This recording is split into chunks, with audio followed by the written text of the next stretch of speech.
Hello Internet and welcome back to another episode of Frankly Frankie. How y'all doing today? I know I'm doing pretty good and I hope you are too.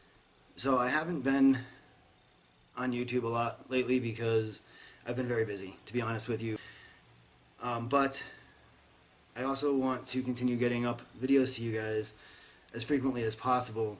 So I'm working on a few other ways to try and make that happen so I can get videos up to you at least once, if not twice a week. It won't be every day, unfortunately. I don't have the time for that really, but I will make a better effort to get videos up to you at least once a week, if not twice a week.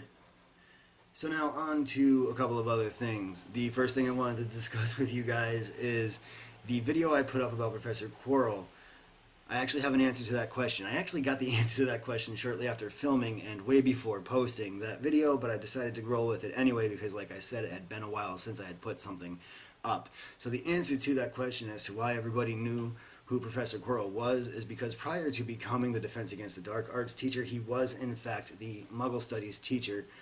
Now I need to do a little bit more research, possibly go on Pottermore and see if J.K. Rowling has actually put up any more information as to why he decided to switch to Defense Against the Dark Arts, who the Defense Against the Dark Arts teacher was prior to Professor Quirell, and things of that nature, and I can make another video on that. And on that note, I actually discovered an indiscrepancy in one of the books the other day while I was listening to it.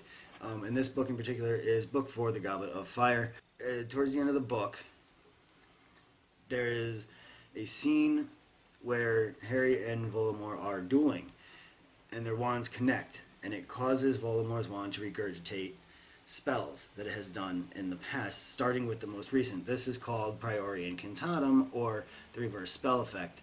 Now, Dumbledore explains this the way I just did, saying that it causes one of the wands to regurgitate its most recent spells in reverse order, meaning that the people it has killed and or tortured prior to this happening come out of Voldemort's wand, starting with Cedric Diggory, who is killed right there in the graveyard prior to the duel, and then going down the road. Now, the discrepancy I found with this is that we learn early on in the Harry Potter series that, actually I think we actually learn in book 1, and then it's reiterated throughout the series, that Voldemort kills Harry's father first, and then his mother, who dies while trying to protect him.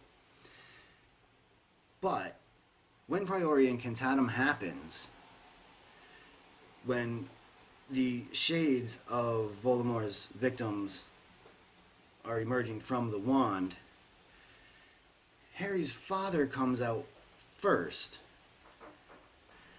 and then his mother appears. But by all rights, and in the actual translation of the spell, Harry's mother should have been the first to emerge from the wand, followed by his father. So I just thought that was a really interesting little indiscretion there that I don't know if she missed or if she did on purpose for dramatic effect to make it, you know, a bit more touching, a little more hitting in the feels there of, you know, his father coming out, who Harry thinks about all the time because he's constantly reminded of how much he looks like him. And then his mother, who Harry has only ever seen in the Mirror of Erised and in pictures. Well, maybe she did do it for dramatic effect, or maybe she just did it to do it. Didn't think any of us would catch it, but we did.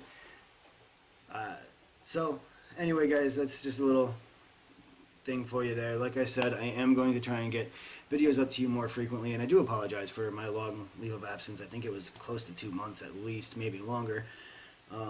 I've been working like a dog for the last 4. So, on that note guys, until next time, let's get weird.